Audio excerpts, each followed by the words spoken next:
Hello, Squirrel Tribe. So help me out here. Help me understand this.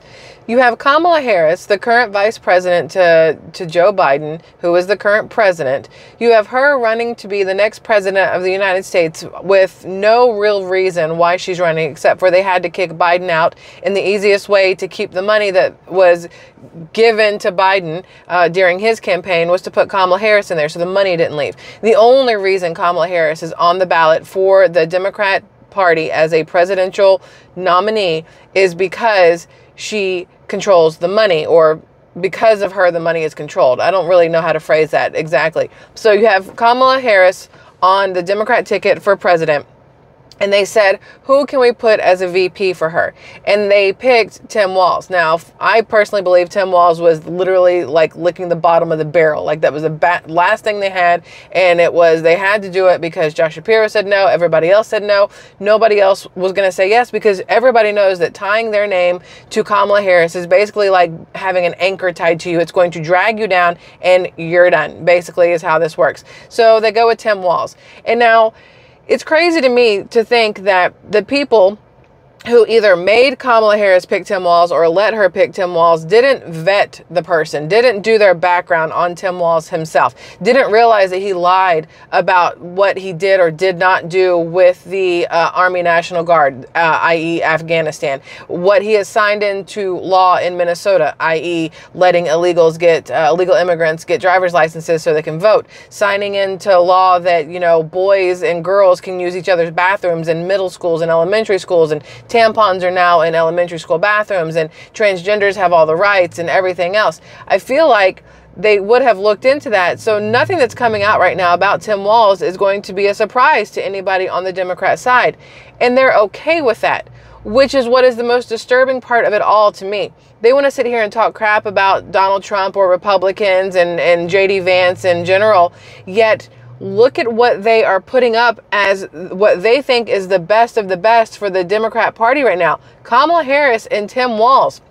And the problem here is that the Democrat Party is eating it up like it's a friggin' banana split, and they're in love with it. Like it's the best banana and ice cream and Cool Whip and cherry on top they've ever had. They're spoon feeding them this, you know, sugary concoction of greatness, when all it is a rotten banana with like old Greek yogurt as ice cream and a rat on top instead of Cool Whip or a cherry. I don't really know how to make a very good comparison here, but there is nothing good about what the Democrats are trying to put into place with Kamala Harris and Tim Walz. With what Kamala Harris did as an attorney general, they can't talk about anything she's done as a vice president because she hasn't done shit.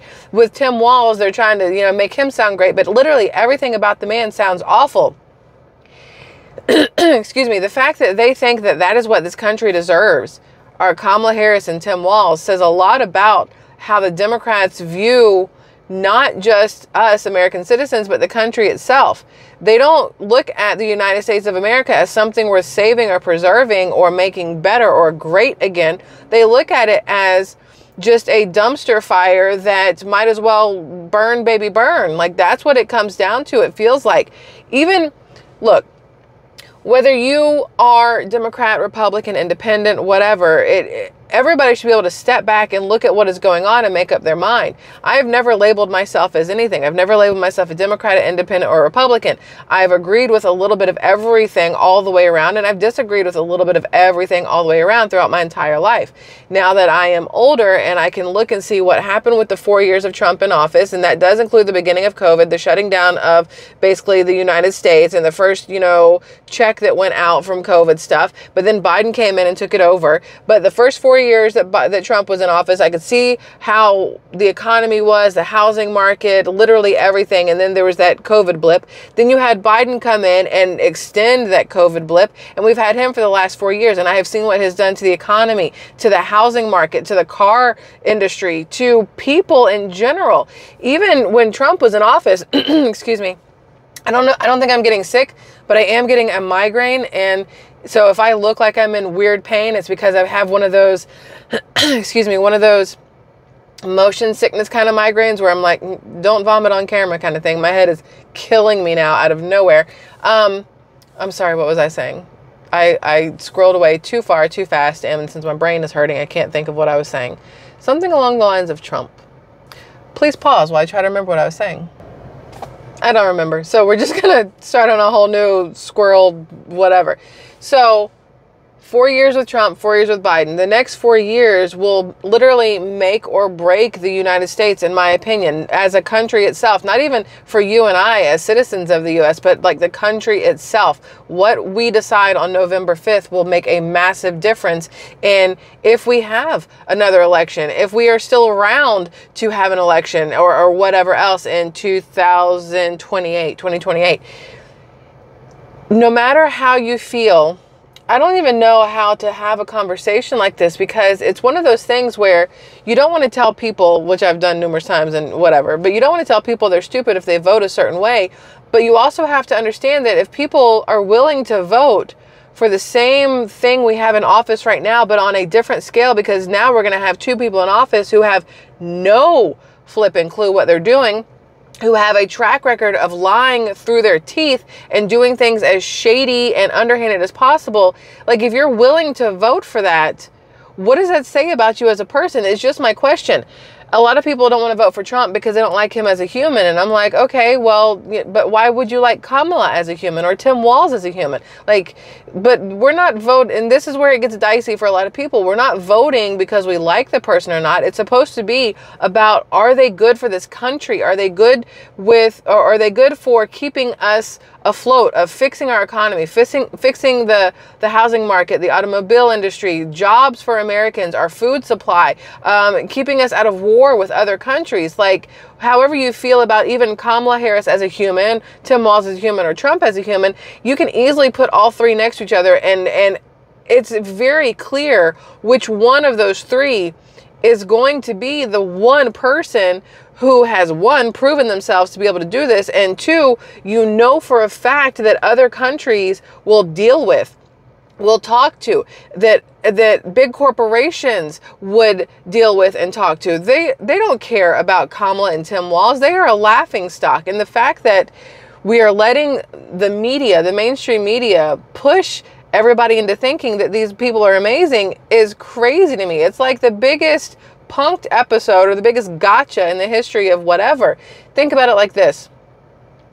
Kamala Harris, who is Indian American, whose father is Indian, who's and Irish, and whose mother is Indian. And so Kamala, there is literally no black. Her father is from Jamaica, but he does not have black in him. He just happened to be born in that country, but he is, I'm pretty positive it's Indian and Irish. There's no actual African in him anywhere.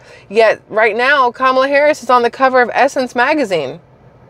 What are we doing? She had a whole spiel with Taraji P. Henson on the BET Awards.